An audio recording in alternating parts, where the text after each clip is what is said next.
s'est approché de l'île et ils sont tous montés dessus.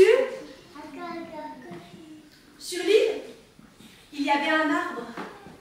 La femme s'est allongée là, au pied de l'arbre, et tous les animaux sont venus autour d'elle pour lui tenir chaud pour la nuit. Elle a posé ses mains comme ça sur son ventre rond, et dans la nuit, elle a crié. Et on a entendu des pleurs. Son enfant est né cette nuit-là. Et le matin, lorsqu'elle s'est réveillée, l'enfant avait déjà grandi. Il était haut comme ça. La femme l'a pris par la main. Ils ont marché sur l'île. Vous n'allez pas me croire, mais l'île était devenue un continent pendant la nuit. Un immense continent, le continent de l'île Tortue.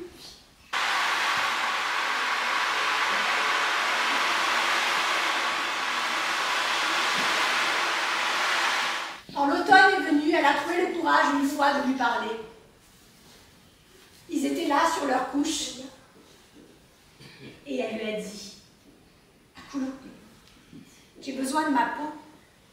Tu m'avais promis de me la rendre. 7 étés sont passés, je te le rappelle. Si tu ne me rends pas ma peau, je vais mourir. Vous savez ce qu'il lui a répondu? Je l'ai perdu. Elle ne l'a pas cru. Mais il s'est retourné et il s'est endormi.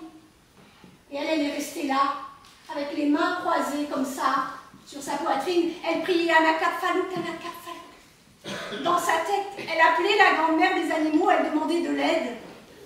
Et l'aide est venue dans la nuit. L'aide est venue dans le rêve de Uruk.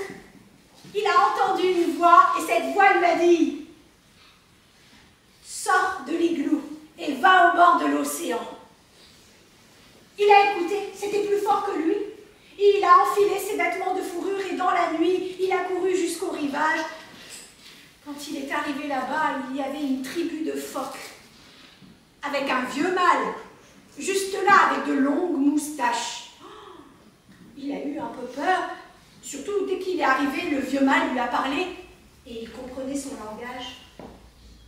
Va dans le kayak de ton père, prends la peau dans le flotteur.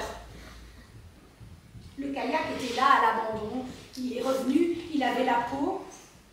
Le vieux phoque lui a dit de la mettre dans l'océan et il a étalé la peau. Et il a senti une odeur monter dans ses narines. C'était l'odeur de sa mère.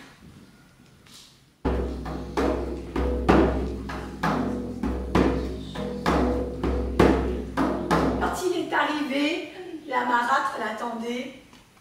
Elle a vu passer. Mais on t'a coiffé? Il a montré son or. Et son père était de retour. Il a raconté toute son histoire avec la femme de La Fontaine. Et la marâtre le regardait avec des gros yeux. Elle n'a rien dit. Mais lui a bien signalé que cet or lui appartenait. Et le lendemain matin, la marâtre s'est réveillée bien avant lui. Et vous savez quoi? Elle ne s'est pas coiffée. Non, elle a enfilé sa robe, elle a pris les seaux d'eau. Et elle est allée à La Fontaine, au village. Et elle a attendu que la femme de La Fontaine arrive. Mais elle n'est jamais arrivée. Elle n'est jamais venue. Moi, je pense que sur la margelle de cette fontaine, la marâtre attend toujours quelque part. Vous savez comment elle s'appelle, la dame de La Fontaine?